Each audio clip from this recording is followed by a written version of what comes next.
Pinterest for a while today, looking at different spring wreaths, kind of trying to get some ideas and something I can do with all my supplies that I have piling up and some different things that I haven't gotten to use in a while.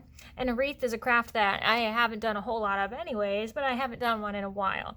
So I always buy these whenever they are on sale at the dollar store, whenever they've got different wreaths. I always get them. Sometimes they are the metal form wreaths, the green wire, and sometimes they are these foamy ones. You find those a lot. Actually, this one's been used before. It's got some holes in the back, so some glue spots, but that's easy to hide because you never want this to show anyways. When you make a wreath out of it, you're always covering it with something, so it doesn't matter. This had some old stuff on it. Anyways, those are the two main wreath forms that you find a lot at Dollar Tree.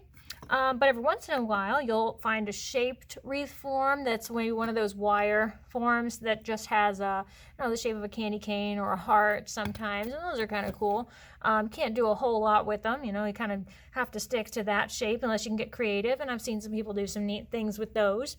But I was really lucky to find one of these. This is like a grapevine or something, I don't know. They say it's made of bamboo. It doesn't look like bamboo to me, but it's just neat. It's just a whole bunch of little reeds, and it's very natural looking, but I think you can do a lot of neat stuff with it without even having to cover it up. And I like that part because this you can let it show. And then I was thinking of doing something where you see most of the wreath, but on one side of it you sort of have a spray of something going on. This one's got a weird shape to it, but I think I can force it to do what I want it to do if I'm gentle with it without breaking any of these little reeds. So I'm thinking about using either this one or this one. Only thing is I have a decision to make, because if I'm using this one, I don't have to cover it because I want this to show. This is a really cool look on there. I like that a lot. But if I'm using this one, I have to cover it. And I don't know in that case if I would be covering it in burlap and just hot gluing along the way, or if I would be picking a yarn color that I have a lot of. In this case, it would be white, and just wrapping the whole thing in white yarn, which I think would look cool with the idea that I want to do today, but it's just a lot of wrapping and I'm not sure I want to do that. So I have to figure out what I'm gonna do about that. But either way, what my plan is to use a whole bunch of these different yarn colors. I've got all these different kind of sticking to like a green color scheme here, all these different greens and teals. And I want to use these colors to make a whole bunch of pom-poms, and I'll do them different sizes. So you're going to have some large ones and some small ones, and that's where it's going to kind of give that look of a sort of like a spray. And I'll sort of sketch out what I'm talking about so you can understand. But so if this is the wreath here, okay, whatever, little grapevine wreath. Let's say you're going to build the spray sort of on this corner here, almost like the bottom left corner. I know it's a circle, and I know circles don't have corners, but to me it does right here.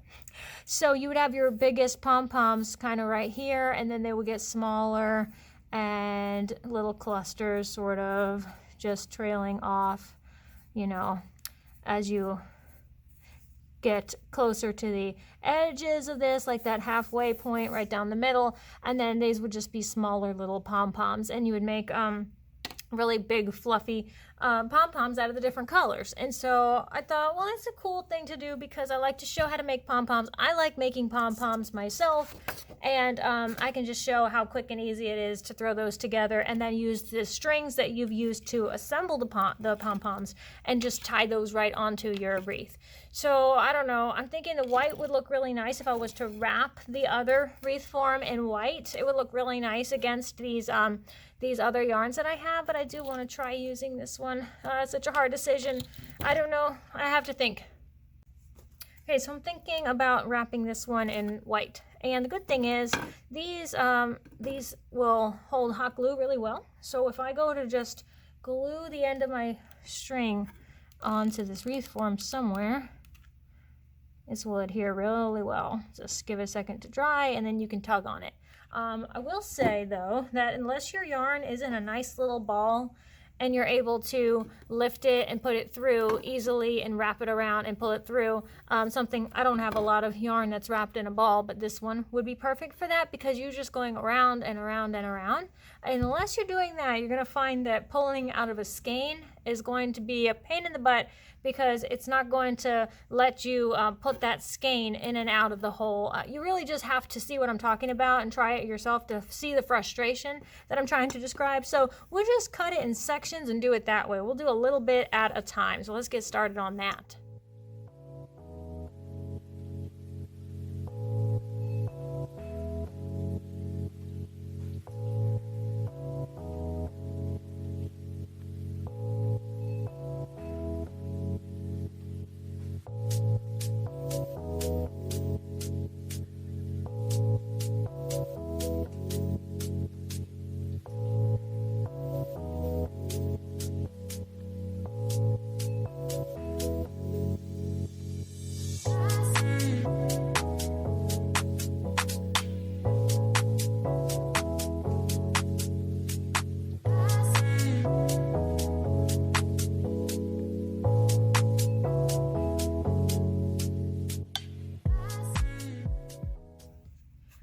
So the front is looking pretty cool. On the back is where anytime I broke the string and I just was doing short segments, I was kind of doing little sections about this big at a time as I was going around. You can see that wherever the glue is, and that's just going to hide on the back. So as long as you do it in a good spots, it won't matter. And I just stopped and started in the same place here, so that's why it looks a little funky right there. But that's going to be the part that would be against the wall anyways, and it's okay if, you know, on mine it looked a little weird because I did have some glue residue on this side from an old wreath that this used to be.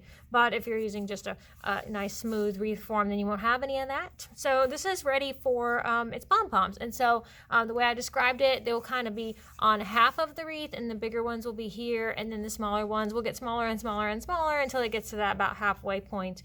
And then we'll just tie them all on, or we might choose to hot glue them. I don't know, but I have all this combination of greens and teals that I'll be using to make those pom-poms. You can use a piece of cardboard, you can use a paint bottle, anything that is the right width that you want to use for your pom-poms. For me, I just, I'm going to make sure I use a good mix of all these colors and at least represent one of each color, maybe two of some. But I just use my fingers. So for smaller ones, I might use 2 fingers. For bigger ones, I might use 3. For even bigger one, I might even use my whole hand where I'm wrapping across from the tip of my thumb to the tip of my pinky. And you'll kind of just see how I assemble those really quickly. So this will be, let's make this one like a bigger one. I'll just hold my pinky out to a certain point to get this to the size I want.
Alright, so all the pom-poms are done, and now comes the fun part. You get to assemble it and figure out where you're going to put all the colors so that they all just sort of spread out nicely. You don't really want 2 of the same color next to each other, or you won't be able to tell them apart or see which one's big and which one's small.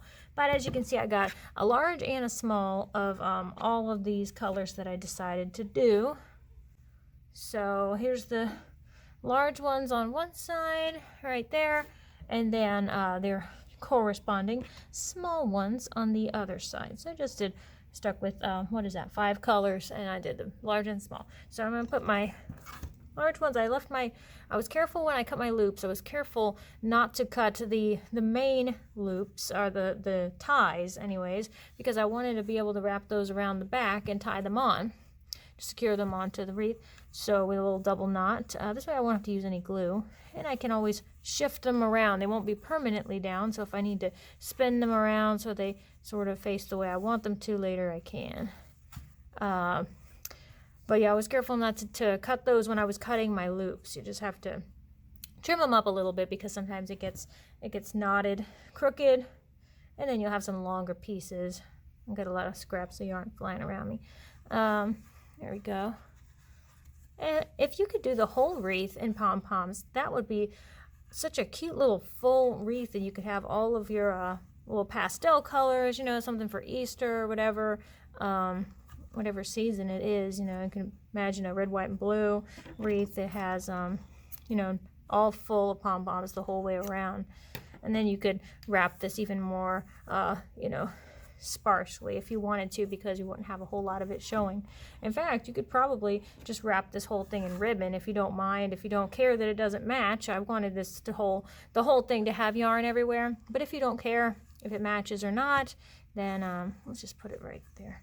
Then yeah, you could just wrap it in ribbon, wrap it in fabric scraps, and, you know, hot glue it along the way or whatever. Or even some rope would be kind of neat. And then put your pom-poms on top of that, just so it has a background, so you don't see the foamy wreath form in the back.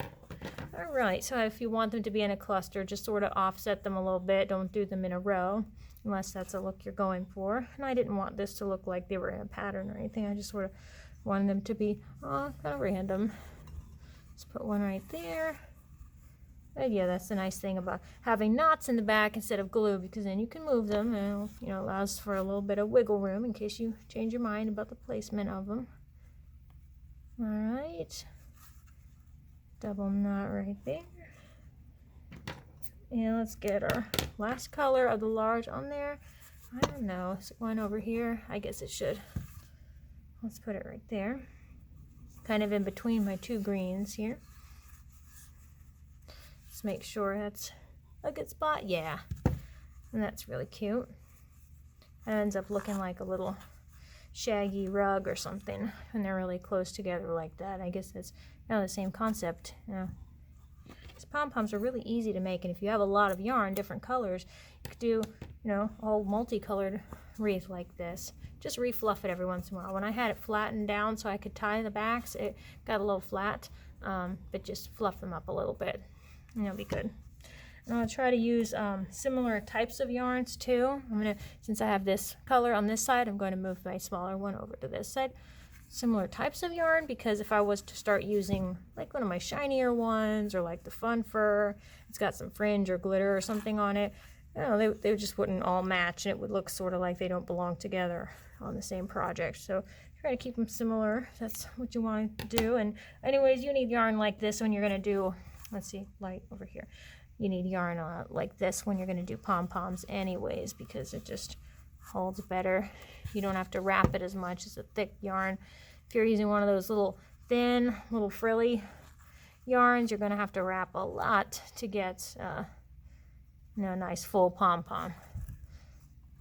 You can if you want to, though. All right, let's see.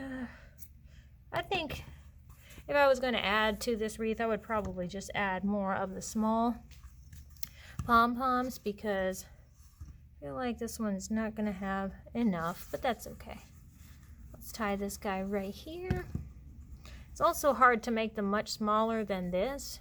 You can always make them bigger, but making them smaller is a challenge, because if you can wrap it around just one finger, you can have a tight enough coil, but the problem is trying to tie it. That would be difficult if you were using just one finger to wrap the yarn around. I don't think I'd be able to tie that. Here, since I put my dark on this side, I'm going to put my other dark over here. It just wouldn't look right to have it too close together unless I had several of them. But let's kind of let it trail off a little bit by coming over here with it. Yeah, perfect. Knot that on there. And then you can always just use, if you use a piece of ribbon or a piece of twine to tie this up, to hang it, you know, as a little something to hang it from your wreath hanger over the door. Or you could just use a piece of yarn, use a scrap of the same kind of yarn, same color, whatever. Let's see, that's there. I think I'll put it right here. Yeah. Let's just do it like right next to that one that we just put on there. Yeah, let's do that. All right, the back of it, that does look a little funky, but that's okay. No one's gonna see back there. And this is weather resistant. You know, it can get rained on. I know it's yarn. You don't really want to get soaked, but it can get wet outside. It'll be all right. It won't come apart or anything. Our knots are good. And even though we had the strings coming down the side here, it doesn't look bad when you see it from the side view. You won't see any of the knots. You'll just see the little strings coming down and around. But there it is. That's our little pom-pom wreath. I think if I could just do any more to this, I might just add a few more small pom-poms kind of going up and along this little area right here. But I really like it just the way it is. Nice and fluffy, and just kind of refluff it to your liking.